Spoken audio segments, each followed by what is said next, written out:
Like I was just thinking, like say the most common I would think is we want to think about it, which really you should have addressed that earlier. But if not, they said they want to think about it. Do you still call?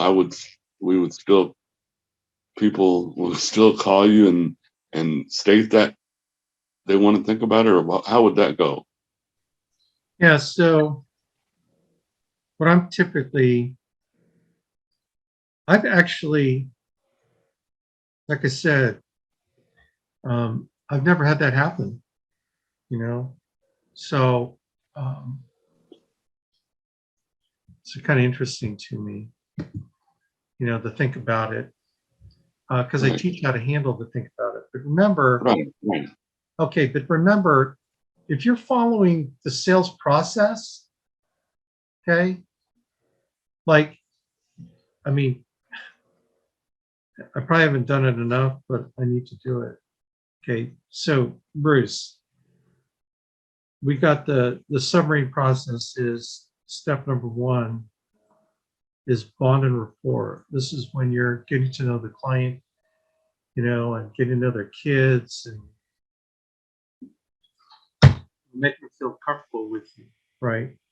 And then the second step is upfront contract.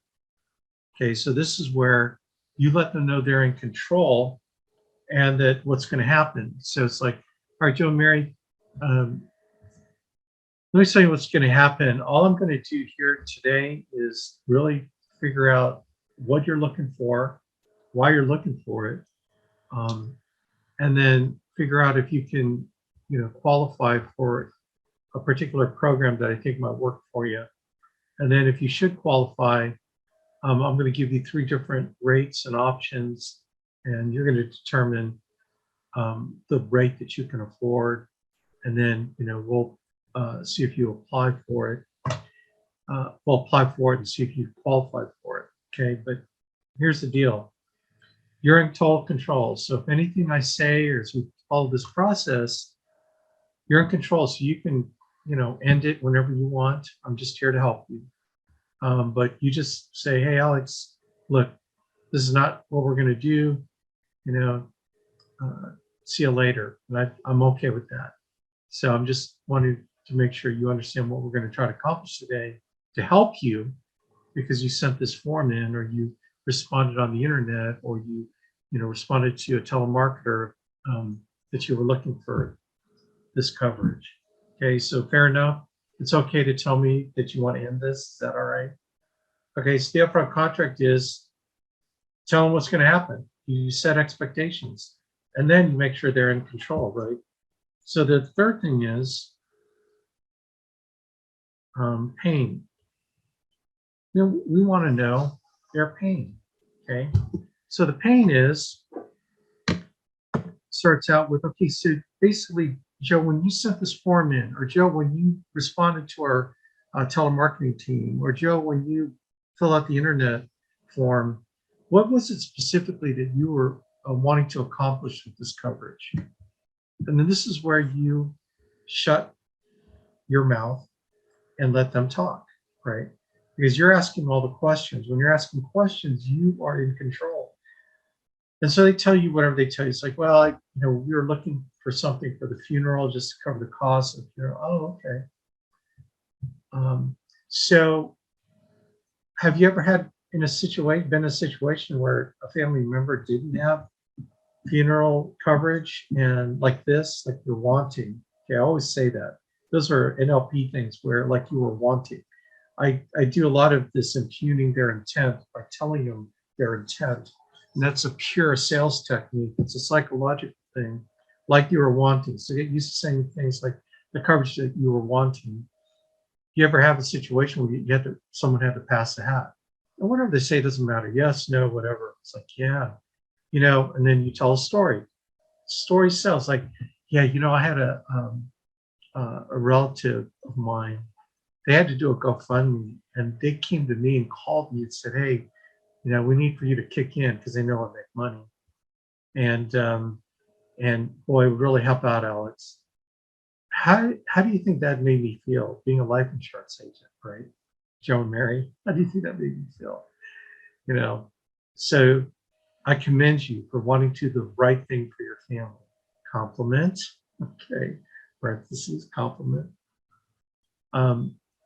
So if you died today and didn't have this in place, what would your family do to raise the money for your burial? I'd shut up. See, because I want to put them in I need to get them to feel the emotional pain of not having, right? So tell me, what would your family have to do? And they give me all that stuff. And I'm just trying to go, or like mortgage protection. So you die, your family can't pay the mortgage. What happens to them? Where do they go? And then I shut up. Shutting up is the most effective sales technique. It's not a technique. It's just let them answer the question. That's why you ask it, to hear their answer. And I don't bail them out. I'll stare at them for 5 minutes, but I'm not going to say a word until they answer my question, right? And it's uncomfortable, but you have to make them feel uncomfortable. So they tell you all the reasons, like, yeah, I don't want my family to have to raise money. We're going to take care of this, and we're going to, make sure that I provide them. Okay. Wow, you must really care for your family. So your family, you mean your children or your spouse? Like, I just want to know who the beneficiary is. Obviously, if the spouse is there, I say, now I see Mary here. She's the one that you're concerned about, right? I want to establish that Mary is the one he cares about. So Mary's the one you care about? Yes. Okay, great. All right, Mary, you got a winner here. Don't trade him in. He cares about you. He wants to make sure you're not going to be left with the bill here. Or it could be the children, whatever. So I get good emotional pain that if they don't take care of this, then they're going to move on. So we go to, once I get that, the transition, step 4 is the budget step, okay? So Bruce is wondering, when is he going to answer my question? Well, Bruce, because you're getting to think about it, it's probably because you're not following this process, right? So anyway, so the budget step, by the way, all these things take only about 1 or 2 minutes. The pain part takes longer because you want it to take longer because you want to really drill down with questions. But the budget step is now, okay, great. Looks like you really want to take care of this, and I'm here to help. Okay, I'm going to help you take care of this, right? So now I want you to feel comfortable that, look, if you can't afford it, it doesn't make any sense to do it, right? So my job is to get you enough options that you can afford something that will take care of your family, take care of Joe and Mary, or take care of Mary here, your wife, or if it's the kids, Carla, Steve, and Samantha. I want to use the children's names. I'm using everything in my toolkit to create bond and rapport throughout this whole thing. So I want you to know that I'm going to fit in your budget. My expertise is trying to figure out what you can afford and how to make sure this is something that you can afford today, next month, next year, 20 years from now, right? So is that okay that I can try to fit in your budget, and then we'll make sure. Is that cool? They say yes. So I get a confirmation. So I don't move out of this stuff until I get confirmation that it's okay to move on by how I ask questions.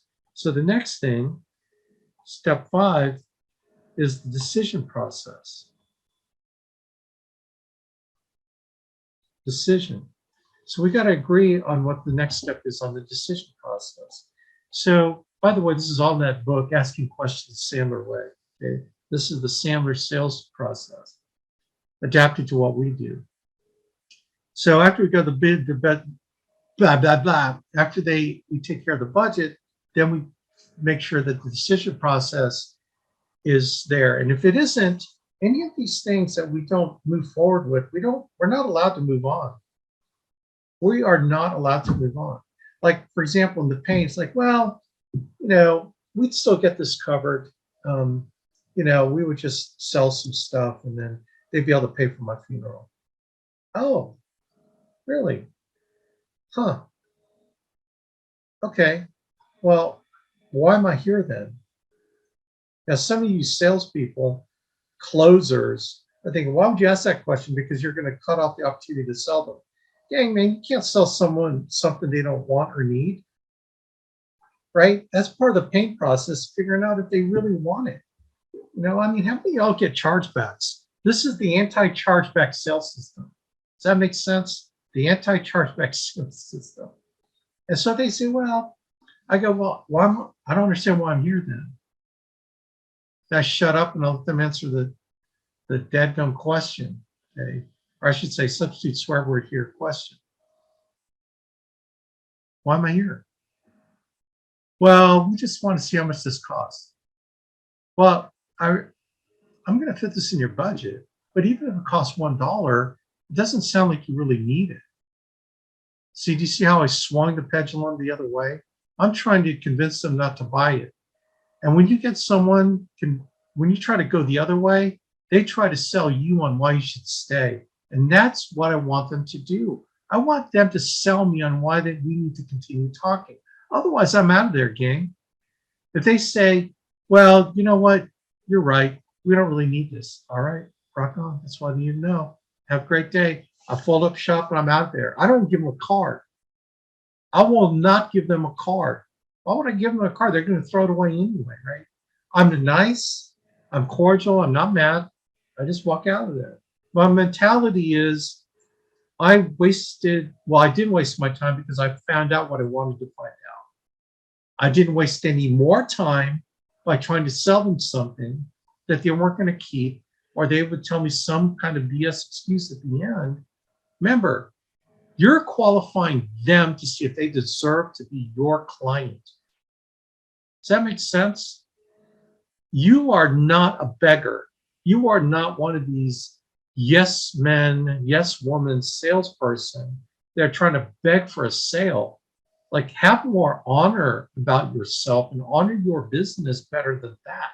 If you guys see yourself like that, your self-image is lower than a pregnant ant. And it's like, man, we've got some psychological work that we got to do on you, man, because your self-image sucks so bad that you're willing to be a beggar in sales. Being a beggar in sales does not pay a lot of money. It causes more frustration. And honestly, you shouldn't be in sales. Like, get the heck out of sales. You know what I'm saying? Does that make sense? I'm a little bit harsh, but you guys got to honor your business. You're not begging anybody for anything. And so the paint process is trying to determine, should I move forward? Every step is trying to move forward. Like, if you don't feel bon rapport, I'd say, hey, Joe Mary, can I call timeout? Okay, I'm getting the feeling like maybe you don't want me here. Is that true? And how you know that is the wife is like lip poked out. She's looking everywhere but you. The husband doesn't hardly answer any questions. You get this vibe like you're intruding on them. It's like, come on, man. I'm the doctor. You're the patient. It's like, I'm getting the feeling, okay, so let's separate attitude from how I present that attitude. So how I present that attitude on the bottom rapport is, I get the feeling like maybe you don't want me here. I thought you wanted to take care of this, but I get the feeling like maybe I did something to make you mad. Okay, I'm getting this. So whenever you confront someone you always say, it's how I feel. I'm getting the feeling that. See, it's confrontational when you say stuff like, wow, you don't want me here, do you? That's confrontational. When you say stuff like, wow, I'm getting the feeling that I might have said something to make you mad because I get the feeling you don't want me here. Is that true? Then shut up. Hear what they're going to say and then determine if it's worth your time to move forward. Upfront contract, you tell them what's going to happen. You say, well, we just weren't ready to do anything. We want blah, blah, blah, blah. It's like, well, okay. Like I said, my job is to show you options that you can afford. The only way that we know that you can qualify is by putting in an application And then we'll determine if you qualify. At that point, you're going to receive your policy, and then you and I can sit down together and see if it's everything that you needed it to be. Otherwise, there's nothing to really think about. You're not making any major decision today. The only decision today is what policy that I can offer you from all our carriers that will fit your needs, fit your budget. And then all you got to decide is, putting it forward so we can see if you qualify. Joe, Mary, does that make sense? So there's no major decisions happening today. So why do I say that? Is because when you make this a big decisions make them want to think about it. Big decisions make them want to kick the can down the road. I always make the big decision a small decision. All we're going to do is see if you qualify, nothing more than that. Okay. So, we can still move on, but really, if you think it's over, then it's over. So is it over? Then shut up. Well, no, it's not over. It sounds reasonable to us. Yeah. Okay, great. I just want to make sure. Okay. Now you got to have some intestinal fortitude.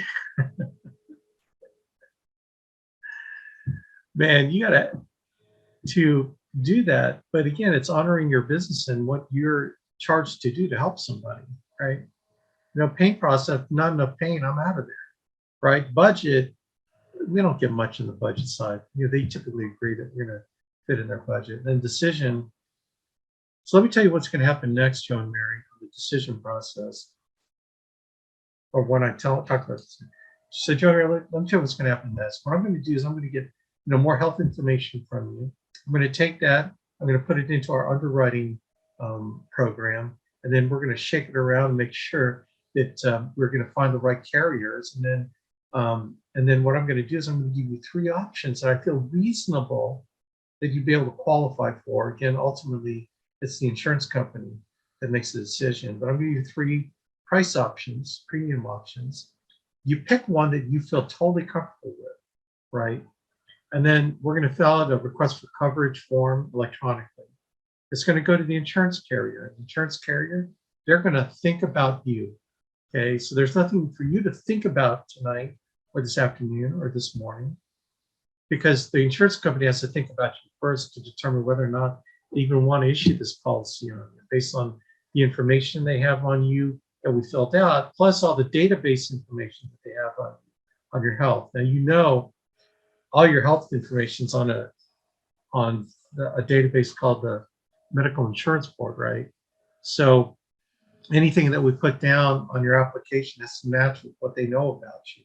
So if you forget a medication or if you get some condition, they may think you're trying to hide it, and then they're going to decline it right out. So we don't want that, do we? Right. So we need to be accurate. So they're going to determine if they're going to issue it. If they issue it, then we're going to get the policy back. Your policy will be enforced.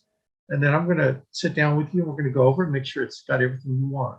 If you want to raise the benefits, we can do that. If you want to lower the benefits and your premium's lower, we can do that. So it's really up to you. Now you have something to think about when you know that it's approved. All right. So Joe and Mary, how does that process sound to you? Then just yes, no, whatever. They say, well, yeah, that sounds reasonable. Okay. So awesome. Then I get to move on. They say, well, we really didn't want to make any decisions today. I go, oh, perfect. Because I really didn't want you to make any decisions to take the policy, because there is no decision today other than looking at what you can afford. And then we're going to see if you qualify, because they got to make a decision on you first. Does that make sense? Well, you know what? This is something, we really don't need this. And it's like, oh, okay, I'm confused. Why did you agree to sit down with me then if you don't really need it? You said back in, and you refer back to their pain, that if we didn't get this today, that your family's going to be in a world of hurt, and they're going to have to figure out how to pay for it. So I'm a little confused. Help me understand the disconnect here. Shut up. They say, well, we really don't. Okay, cool. Well, I'll tell you what, give me a call and then I'm out of there. Nice to meet you all. Boom, I'm gone.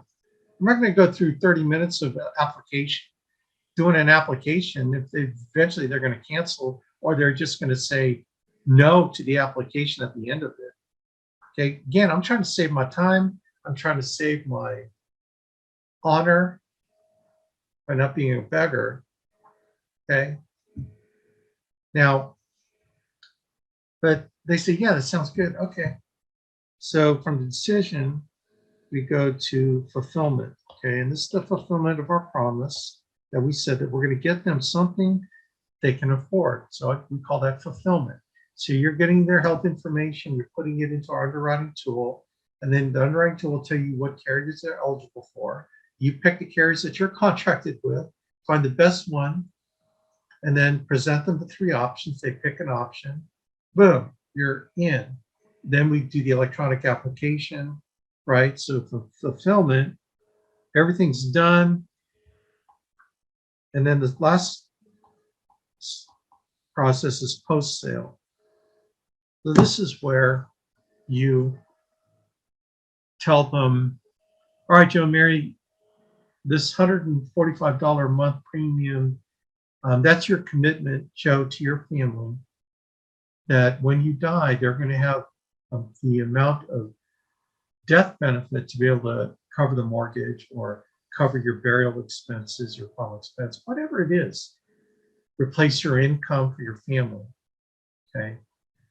You restate the pain you're trying to solve, that you were worried about when we started this process.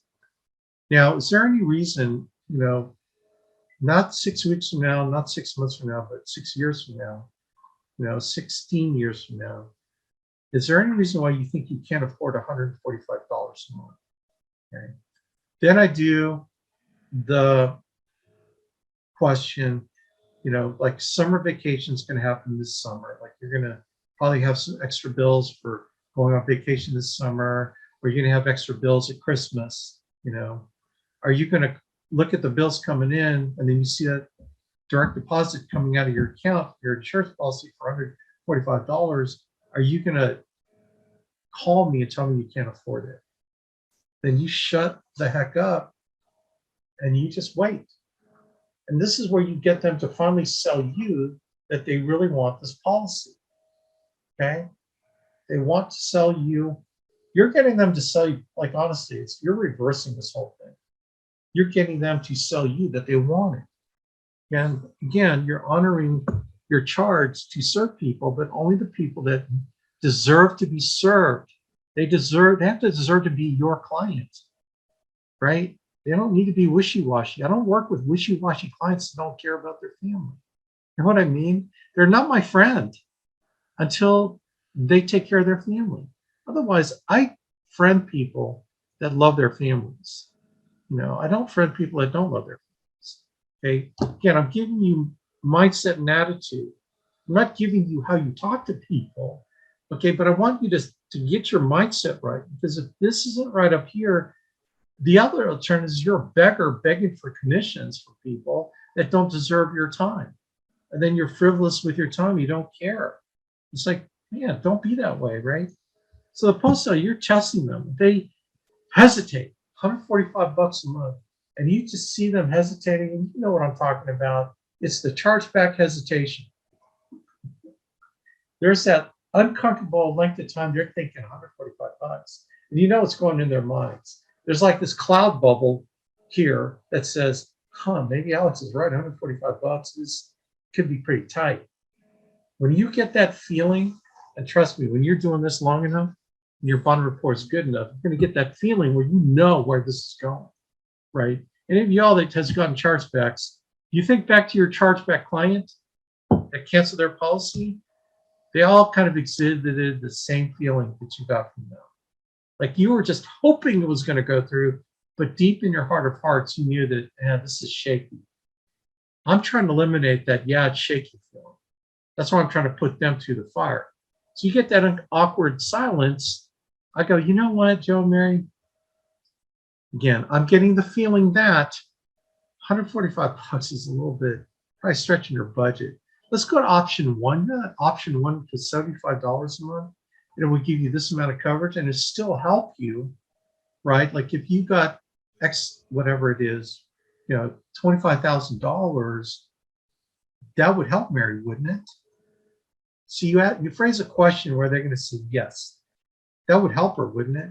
Because what do they say? No, it's not going to help her. For $75 a month. You know what I think? What I'm going to do is I'm going to redo the application. Let's go down to $75 a month, see if you qualify for that. And then, because I think that's probably where you want to be, right? And I want them to say, oh, yeah, that's going to be way better. Perfect. Right? Then I amend the application, go back in, amend the electronic application. Boom. See what I'm saying? Like, okay. The other element of the post sale is we do the callback. Say, now, Joe and Mary, I'm going to call you back in a couple of days. I know you're going to have questions. So I want you to write those questions down on a piece of paper. I'm going to call you back in a couple of days. And I'm going to field whatever questions you have.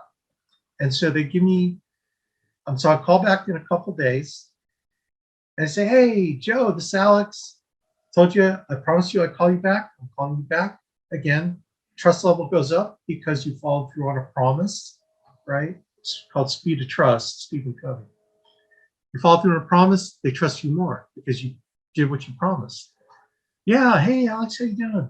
Well, I'm just calling, you guys were a really nice couple. I really enjoyed sitting down with you, and it was a great opportunity to serve you. What kind of questions do you have for me? See, there's a way to ask that question to get questions.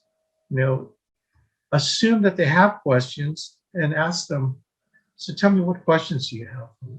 Instead of asking, do you have any questions? It's like, what questions do you have for me? It's subtle, but it's an important psychological way of asking a question that elicits questions from them, right? It motivates them to ask questions on their mind.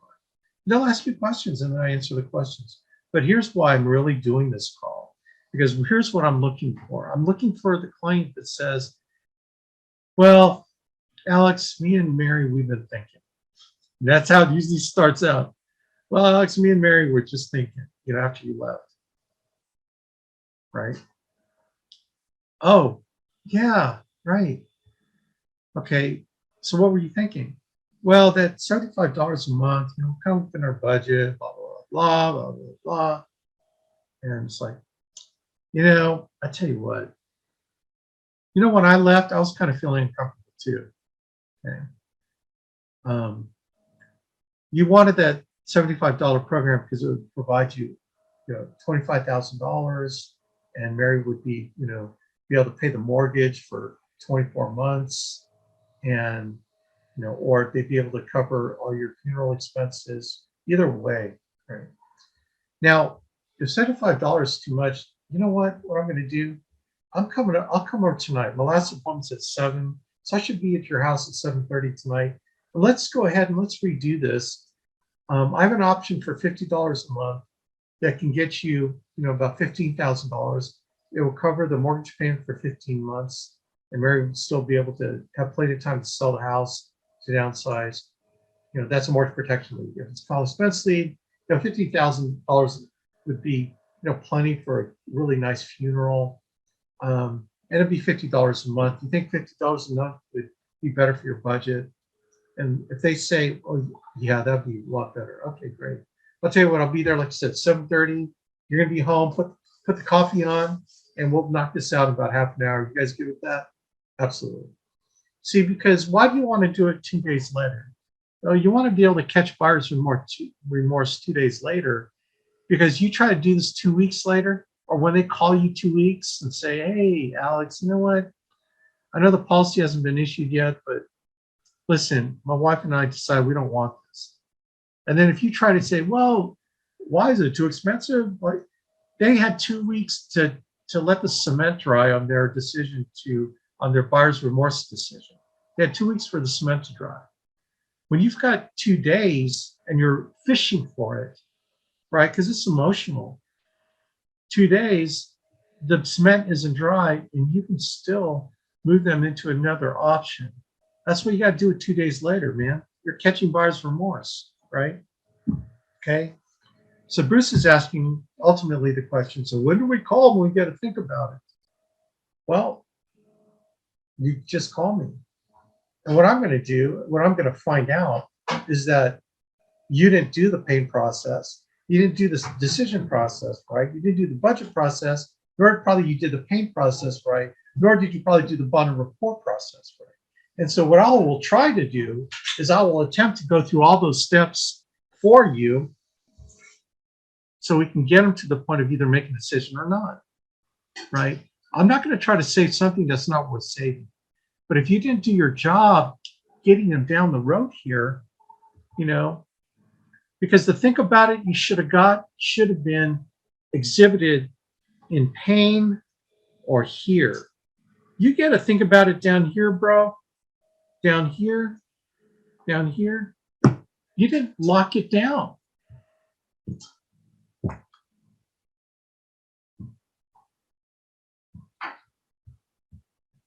See, now I know what's going in your head. Everybody on here that's sold, well, okay, I didn't do this. I didn't do this very well. I certainly didn't do this decision process. And I've been getting think about it.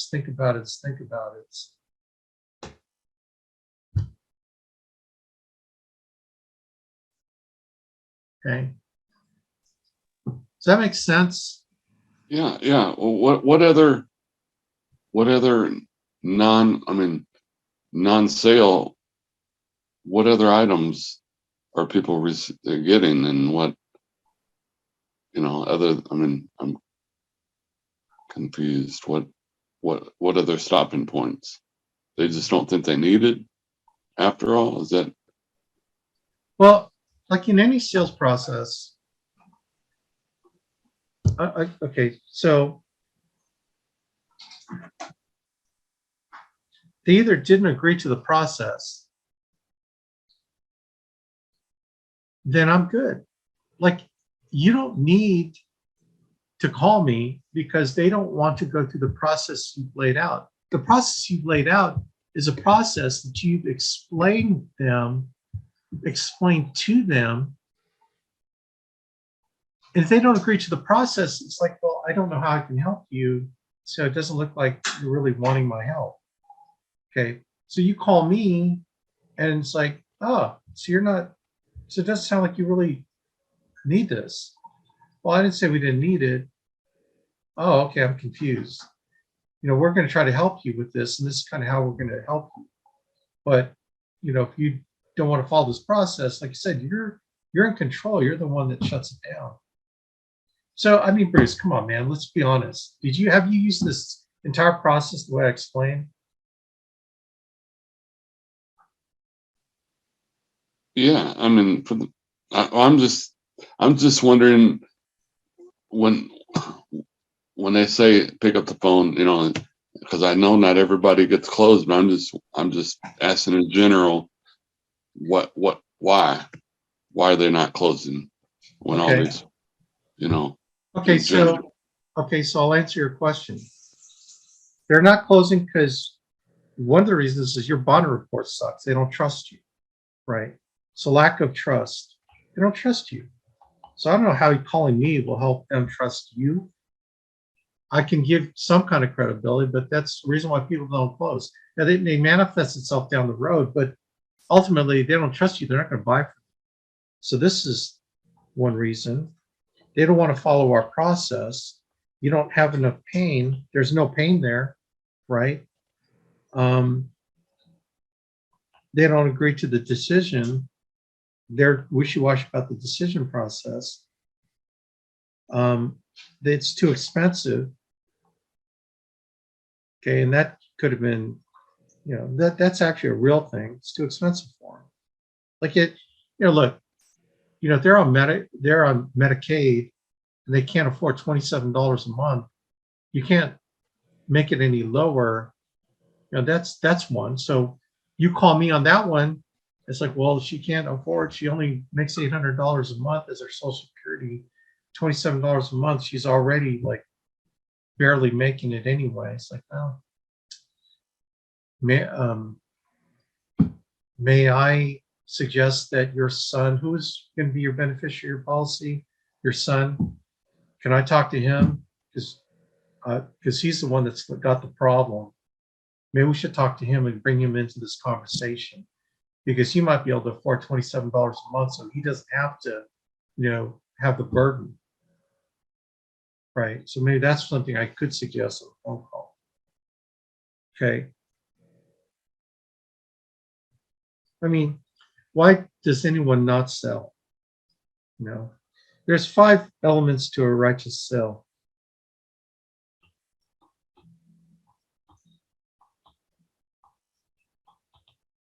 Number 1, they have to trust you so that they believe you. Okay. Number 2, they have to need it. Number 3, they want it. Number 4, they can afford it. Number 5, they're going to keep it. Okay. That's the 5 elements of a righteous sale. So where do you develop trust? Steps 1 and 2. When do you develop need? Pain. When do you develop want? 4 and 5, the budget and decision. When do you develop afford? The fulfillment step. When do you develop keep? The post-sale. If you don't have all 5 of those elements of a righteous sale, you got nothing.